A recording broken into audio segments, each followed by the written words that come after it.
بسم اللہ الرحمن الرحیم۔ ملفوظات حضرت مسیح موعود 1 فروری 1904۔ صبح کی سیر۔ فرمایا قوا خواہ کتنے ہی قوی ہوں اور عمر کس قدر ہی اوائل میں کیوں نہ ہو، مگر تاہم عمر کا اعتبار نہیں ہے۔ نہیں معلوم کہ کس وقت موت آ جاوے۔ اس لیے میرا ارادہ ہے کہ اگرچہ اپنے فرض کا ایک حصہ بدریہ تحریروں کے ہم نے پورا کر دیا ہے، مگر تاہم ایک بڑا حصہ باقی ہے کہ عوام الناس کے کانوں تک ایک دفعہ خدا تعالیٰ کے پیغام کو پہنچا دیا جاوے، کیونکہ عوام الناس میں ایک بڑا حصہ ایسے لوگوں کا ہوتا ہے جو کہ تعصب اور تکبر وغیرہ سے خالی ہوتے ہیں اور محض مولویوں کے کہنے سننے سے و حق سے محروم رہتے ہیں۔ جو کچھ یہ مولوی کہہ دیتے ہیں اسے آمنا و صدقنا کہہ کر مان لیتے ہیں۔ ہماری طرف کی باتوں اور دعووں اور دلیلوں سے محض ناآشنا ہوتے ہیں۔ اس لیے ارادہ ہے کہ بڑے بڑے شہروں میں جا کر بدریہ تقریر کے لوگوں پر اتمام حجت کی جاوے اور ان کو بتلایا جاوے کہ ہمارے مامور ہونے کی غرض کیا ہے اور اس کے دلائل کیا ہیں۔ یہ ایک لمبی تقریر تھی جس کا یہ خلاصہ ہے۔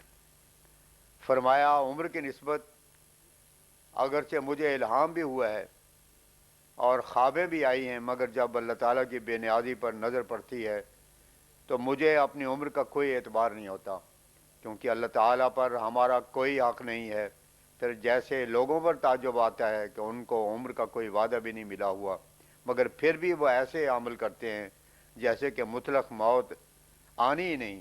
سعادت یہ ہے کہ موت کو قریب جانے تو سب کام خود بخود درست ہو جائیں گے۔ حضرت صلی اللہ علیہ وسلم نے قیامت کے بہت سے آثار بتلائے، مگر تام اگر ذرا سخت آندھی چلتی یا بارش ہوتی تو آپ گھبرا جاتے اور خیال کرتے کہ کیا قیامت تو نہیں آئی۔ اس وقت آپ کی نظر خدا تعالیٰ کی بے نیازی پر ہوتی۔ جنگ بدر میں فتح کا وعدہ تھا، مگر تاہم رو رو کر دعائیں کرتے۔ آپ سے پوچھا گیا تو فرمایا کہ فتح کا وعدہ تو ہے، مگر شاید کوئی شرط اس میں ایسی پنہاں ہو جس کا مجھے علم نہیں، تو پھر فتح نہ ہو۔ موسیٰ علیہ السلام کے ساتھ کیا کیا وعدے تھے، مگر آخر قوم کے قوم جنگلوں میں مر کھپ گئی۔ اس کی وجہ یہ تھی کہ الہی وعدے جن شرائط کے ساتھ مشروط تھے ان کے برعکس قوم نے کارروائی کی۔ جماعت کی شامت اعمال کا اثر معمور پر پڑتا ہے۔ جنگ احد میں ایک طائفہ نے حضرت صلی اللہ علیہ وسلم کا کہا نہ مانا تو آپ کو کس قدر تکلیف ہوئی، زخم آپ کو لگے، دانت شہید ہوا، خود اس قدر سر میں دھنس گئی کہ صحابہ زور لگا کر اسے نکالتے نہ نکلتی۔ اللہ تعالیٰ کی بے نیازی کے آگے کسی کی کیا پیش چل سکتی ہے۔ 4 فروری 1904۔ اس عرصے میں حضرت اقدس علیہ السلام کی طبیعت علیل رہی اور بہیں وجہ سیر بھی ملتوی رہی۔ برد اطراف، چکر وغیرہ کے دماغی امراض جو آپ کو مسلط الہی سے لاحق ہیں ان کے دورے رہے۔ مختلف اوقات میں آپ شریک نماز با جماعت ہوتے رہے۔ مرحوم رحمت علی صاحب کے ذکر پر حضور نے فرمایا کہ یہ اس کی پاکیزہ فطرت کی نشانی ہے کہ افریقہ میں غائبانہ طور پر ہمیں قبول کیا اور اس چھوٹی سی عمر میں ترقی اخلاص میں بھی کی۔ اس سال میں اور بھی ہمارے مخلص دوست فوت ہوئے ہیں۔ پھر شہد کے تذکرے پر فرمایا دوسری تمام شیرینیوں کو تو اطباء نے عفونت پیدا کرنے والے لکھا ہے، مگر یہ ان میں سے نہیں ہے، یہ شہد ان میں سے نہیں ہے۔ آم وغیرہ اور دیگر پھل اس میں رکھ کر تجربے کیے گئے ہیں کہ وہ بالکل خراب نہیں ہوتے، سال ہا سال ویسے ہی پڑے رہتے ہیں۔ فرمایا ایک دفعہ میں نے انڈے پر تجربہ کیا تو تعجب ہوا کہ اس کی زردی تو ویسے ہی رہی، مگر سفیدی انجبات پا کر مثل پتھر کے سخت ہو گئی۔ جیسے پتھر نہیں ٹوٹتا ویسے ہی وہ بھی نہیں ٹوٹتی تھی۔ خدا تعالیٰ نے اسے شفاء للناس کہا ہے، واقع میں عجیب اور مفید شے ہے۔ تو کہا گیا ہے یہی تعریف خدا تعالیٰ، یہی تعریف قرآن شریف کی فرمائی ہے۔ ریاضت، کش اور مجاہدہ کرنے والے اکثر اسے استعمال کرتے ہیں۔ معلوم ہوتا ہے کہ ہڈیوں وغیرہ کو محفوظ رکھتا ہے۔ اس میں الف لام جو ناس کے اوپر لگایا گیا ہے، اس سے معلوم ہوتا ہے کہ جو اس کے اپنے یعنی خدا تعالیٰ کے ناس یعنی بندے ہیں اور اس کے قرب کے لیے مجاہدے اور ریاستیں کرتے ہیں، ان کے لیے شفا ہے، کیونکہ خدا تعالیٰ تو ہمیشہ خواص کو پسند کرتا ہے، عوام سے اسے کیا کام۔ فرمایا کوئی عمدہ آدمی فوت ہو تو صدمہ ضرور ہوتا ہے، لیکن دنیا ایسی جگہ ہے کہ اس میں پھر ویسے امثال پیدا ہو جاتے ہیں، نیکوں کے بھی بدوں کے بھی۔ اس لیے بعض نے دنیا کو دوری لکھا ہے کہ جن صفات کے لوگ اس کے ایک دور میں گزر جاتے ہیں، پھر اس قسم کے لوگ وہی سیرتیں اور صورتیں لے کر دوسرے دور میں پیدا ہوتے رہتے ہیں۔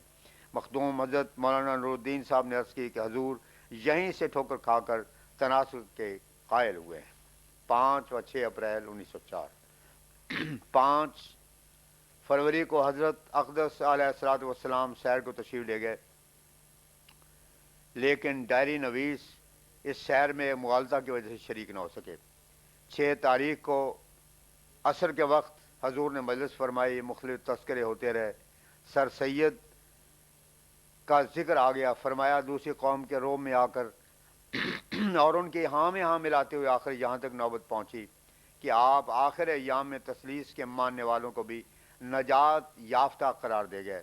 مداہنہ کی انتہا یہی ہوا کرتی ہے کہ آخر اسی قوم کے انسان کو بننا پڑتا ہے۔ قرآن شریف میں اس لیے لن ترضی عنک الیہود ولن نصارى حتی تتبع ملتہم، سورہ بقرہ آیت 121۔ دوسرے کو راضی کرنے کے لیے انسان کو اس کے مذہب کو بھی اچھا کہنا پڑتا ہے، اسی لیے مداہنہ سے مومن کو پرہیز کرنا چاہیے۔ فرمایا مجھے بھی یہ الہام ہوا ہے جیسے کہ برائن میں درج ہے، اور میں دیکھتا ہوں کہ اس وقت یعنی ان لوگوں یعنی مخالفوں میں سے شاذ و نادر ہی ہوگا جو ہم سے راضی ہو اور ہمارے ساتھ اخلاق سے پیش آنا چاہتا ہو۔ ہاں اگر شخصی طور پر کسی کی ذات میں اخلاق سرشت ہوا ہو تو وہ شاید ہم سے اخلاق سے پیش آوے، ورنہ قومی طور پر ہم سے ہرگز اخلاق سے پیش آنا نہیں چاہتے۔ کسی صاحب نے لدھیانے سے حضرت صاحب کو مخالفین کا یہ اعتراض لکھا کہ شاطان تذبحان کا الہام جو اب شہزادہ عبداللطیف صاحب شہید کے بارے میں لکھا گیا ہے، وہ قبل ازیں کسی تصنیف میں مرزا احمد بیگ اور اس کے داماد پر چسپاں ہو چکا ہے۔ اس پر حضور نے فرمایا اگر ہم سے اجتہاد میں غلطی ہو جاوے تو حرج کیا ہے، اجتہاد اور شے ہے اور تفہیم الہی اور شے۔